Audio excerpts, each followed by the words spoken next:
പ്രിയ സുഹൃത്തെ, കഴിഞ്ഞ ഒന്നൊന്നര മാസത്തോളമായി മാർക്കറ്റിൽ ചെറിയൊരു കറക്ഷനിലൂടെയാണ് കടന്നു പോകുന്നത്.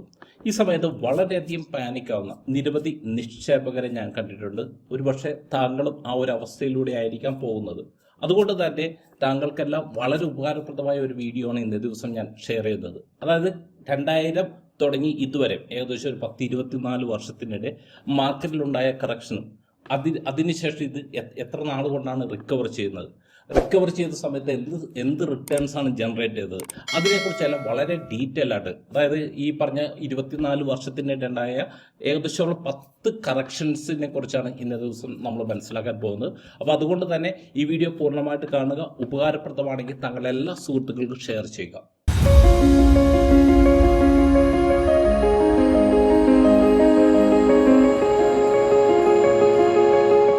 Once again, welcome back to the Tumicha Tips, powered by Dias Academy. My name is Crimson Dias.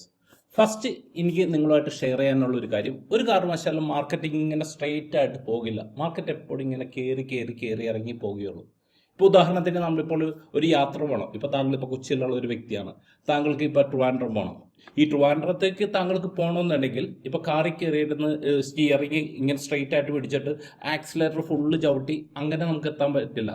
Break ചവിട്ടേണ്ട അവിടെ ബ്രേക്ക് ചവിട്ടേണ്ടി വരും, സ്പീഡ് കൂട്ടേണ്ട അവിടെ സ്പീഡ് കൂട്ടേണ്ടി വരും, ചില സമയത്ത് തിരിക്കേണ്ടി വരും, ചില സമയത്ത് കയറ്റമുണ്ടാവും, ചില സമയത്ത് ഇറക്കമുണ്ടാവും. ഇതെല്ലാം ഒരു യാത്രയുടെ ഭാഗമാണ്.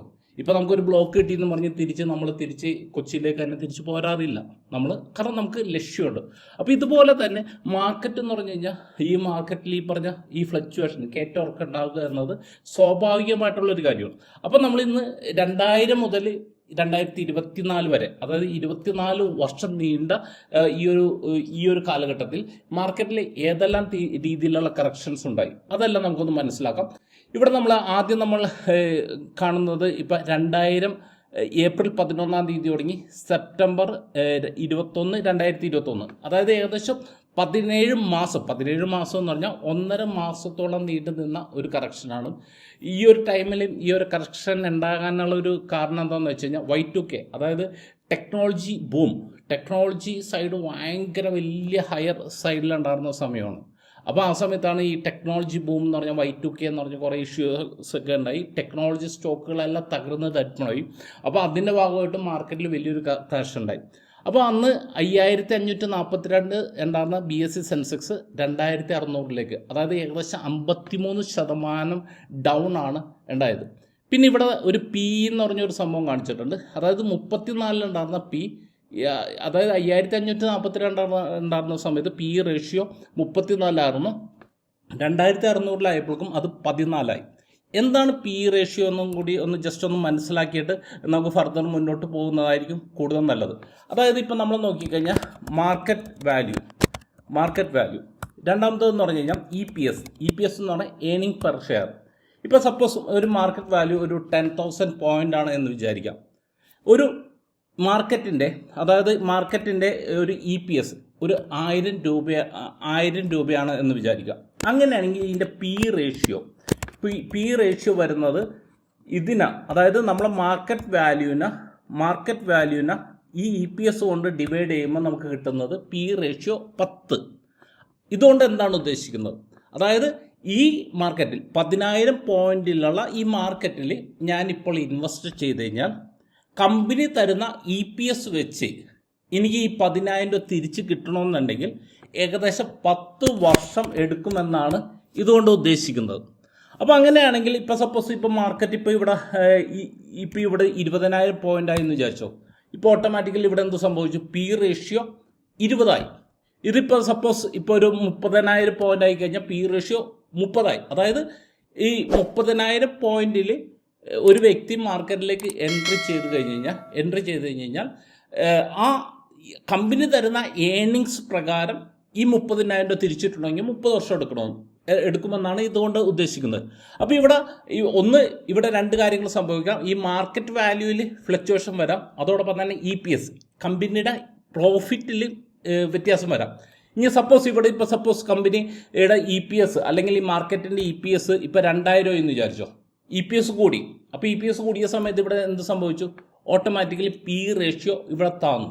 അപ്പോൾ ഇവിടെ മാർക്കറ്റ് വാല്യൂവിൻ്റെ ഫ്ലക്ച്വേഷൻ അനുസരിച്ചും പി റേഷ്യോയിൽ വ്യത്യാസം വരാം. അതോടൊപ്പം തന്നെ ഏണിങ്സ് EPSൽ വരുന്ന വ്യത്യാസത്തിനനുസരിച്ചും പി റേഷ്യോ കൂടാനും കുറയാനും പോസിബിലിറ്റീസ് ഉണ്ട്. അപ്പോൾ ഇനി ഫർദർ ഞാനിപ്പോൾ അടുത്ത സ്ലൈഡൊക്കെ പറയുന്ന സമയത്ത് കുറച്ചും കൂടി ക്ലാരിറ്റി നിങ്ങൾക്ക് കിട്ടും.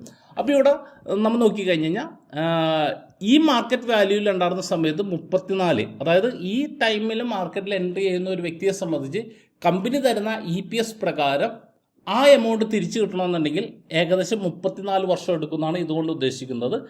അതേസമയം ഈ ടൈമിൽ എൻ്റർ ചെയ്യുന്ന ഒരു വ്യക്തിക്ക് 14 വർഷം കൊണ്ട് തിരിച്ചു കിട്ടുമെന്നാണ് അതുകൊണ്ട് ഉദ്ദേശിക്കുന്നത്. അപ്പോൾ അതിനുശേഷം ഇത് മാർക്കറ്റ് തിരിച്ച് റിക്കവർ ചെയ്യുന്നത് 2003 ഏകദേശം 27 മാസമാണ് എടുത്തത്.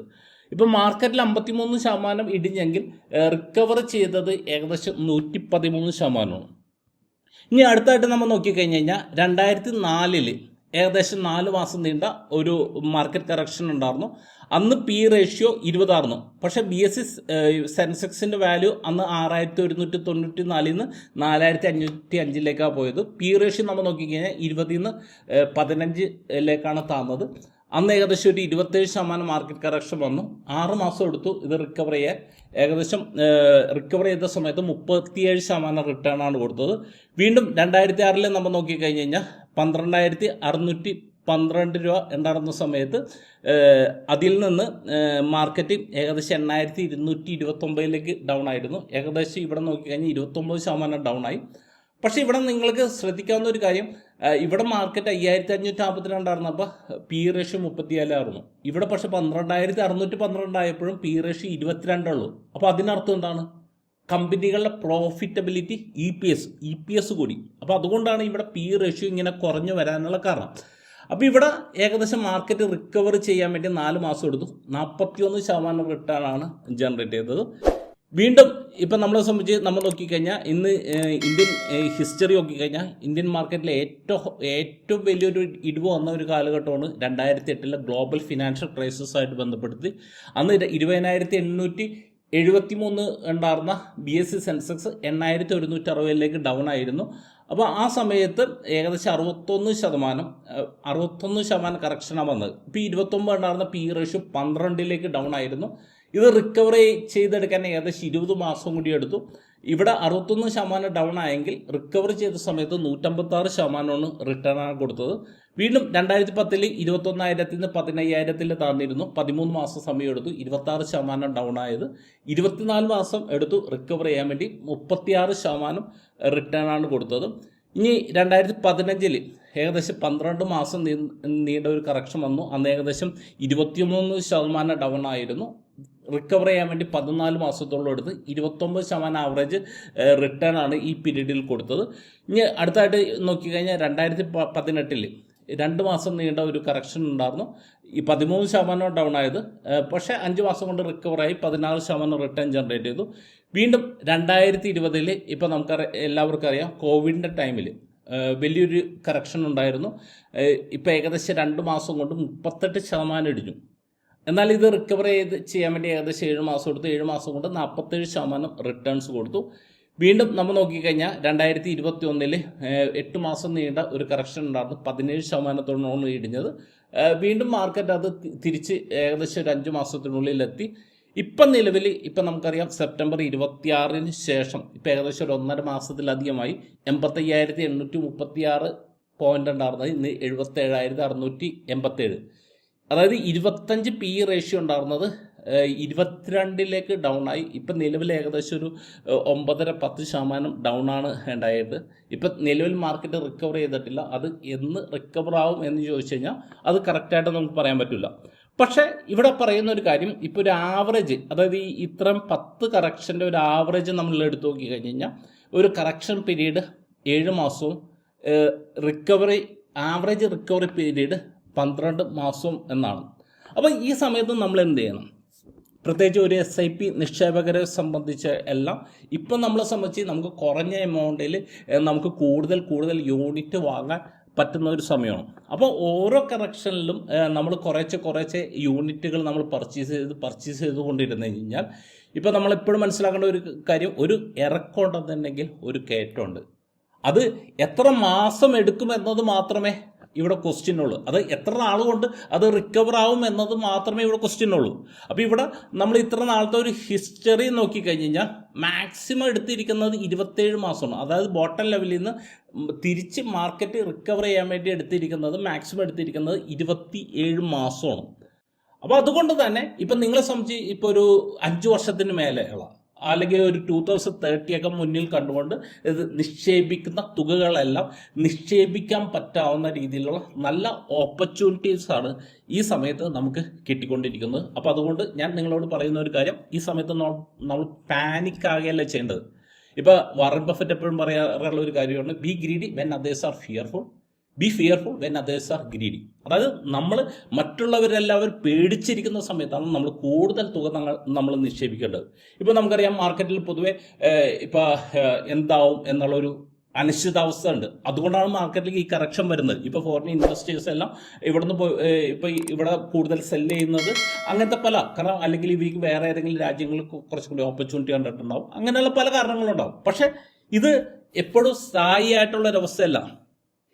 ഇവരെല്ലാവരും നാളെ തിരിച്ച് മാർക്കറ്റിലേക്ക് വരും. ഇപ്പോൾ കഴിഞ്ഞ ദിവസം മോട്ടിലാൽ ഓസ്വാളിൻ്റെ CEO അദ്ദേഹം പറഞ്ഞ ഒരു കാര്യം എന്താണെന്ന് വെച്ച് കഴിഞ്ഞാൽ, ഇനി മാർക്കറ്റിൽ ഇനി അടുത്തൊരു ഇത് വന്ന സമയത്തും ഈ ഫോറിൻ ഇൻവെസ്റ്റേഴ്സ് എല്ലാവരും തിരിച്ചു വന്നു കഴിഞ്ഞാൽ മാർക്കറ്റ് 30,000, അതായത് BSE സെൻസെക്സിൻ്റെ അല്ല നിഫ്റ്റി 30,000 എത്തും എന്നാണ് അദ്ദേഹം പറഞ്ഞത്. അപ്പോൾ അതുകൊണ്ട് തന്നെ നമ്മൾ പാനിക് ആകാതെ ഇപ്പോൾ ഓരോ കറക്ഷനും ഒരു ഓപ്പർച്യൂണിറ്റി ആയിട്ട് കണ്ട് നമ്മൾ ഇൻവെസ്റ്റ് ചെയ്യുകയാണെങ്കിൽ, അത് ഒറ്റത്തവണയായിട്ട് നിക്ഷേപിക്കുന്നവരാണെങ്കിലും SIP വഴി നിക്ഷേപിക്കുന്നവരാണെങ്കിലും അത് ഓപ്പർച്യൂണിറ്റി ആയിട്ട് കണ്ട് നിക്ഷേപിക്കുന്നതായിരിക്കും കൂടുതൽ നല്ലത്. ഈ വീഡിയോ താങ്കൾക്ക് ഉപകാരപ്രദമായെങ്കിൽ താങ്കളെല്ലാ സുഹൃത്തുക്കൾ ഷെയർ ചെയ്യുക. അതോടൊപ്പം ഞങ്ങളുടെ നിക്ഷേപ സംബന്ധമായ സേവനങ്ങളെക്കുറിച്ച് താങ്കൾ കൂടുതൽ അറിയണമെങ്കിൽ ഈ സ്ക്രീനിൽ കാണിച്ചിരിക്കുന്ന ഈ നമ്പറുകളിൽ താങ്കൾക്ക് വാട്സാപ്പ് വഴിയോ കോൾ ചെയ്തോ കോൺടാക്ട് ചെയ്യാവുന്നതാണ്. അടുത്ത ആഴ്ച നമുക്ക് സാമ്പത്തിക മേഖലയിലെ പുത്തൻ വിശേഷങ്ങളുമായി നമുക്ക് തൊമ്മിച്ച ടിപ്സിൽ നമുക്ക് വീണ്ടും കാണാം. Okay, wish you all the best.